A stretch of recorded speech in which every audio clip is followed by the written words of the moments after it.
So William, you asked me this question about the fact that we had repealed in the European Union Withdrawal Act, we'd repealed the whole of the European Communities Act 1972, and that this was therefore incompatible legally with the withdrawal agreement and with the political declaration. It has always been the case that the reason we passed the European Union Withdrawal Act in relation to the bringing the European EU law, the acquis, into UK law, was to ensure that we had a working statute book when we left the European Union on the 29th of March 2019. It was always the case that alongside that, whatever the withdrawal agreement required would be legislated for in Parliament before the 29th of March 2019. But you can't presume so that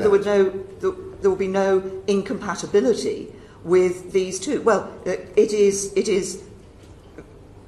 up to Parliament whether it accepts that, but it was always the case, and it was always made clear that whatever was in the withdrawal agreement would be legislated for by Parliament, and that legislation obviously would take account,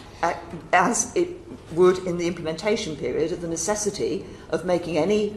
putting any position into place to continue to enable the smooth function of our laws and the smooth function of that statute. I mean, this is a very unusual situation in that this withdrawal agreement cuts across an act of Parliament which quite clearly overrides a treaty, and that is a matter of law and a matter of fact. What I do really want you to ask the question, did you in fact seek the opinion of the Attorney General on those questions, and also in relation to the Chequers questions? I'm getting no answers to these questions.